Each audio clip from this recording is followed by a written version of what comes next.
how do you find life on ISS?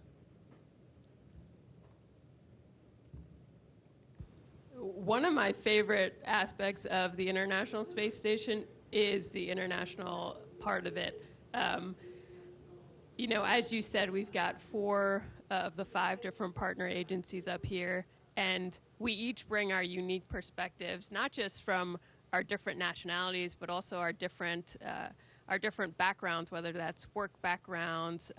And so I think you're definitely strengthened by the international partnership.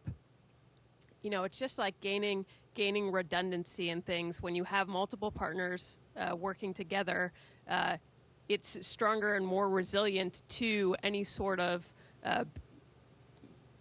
problems or obstacles that come in the way. And so it definitely makes us stronger, and I think that's why we have had the International Space Station up here for 25 years now.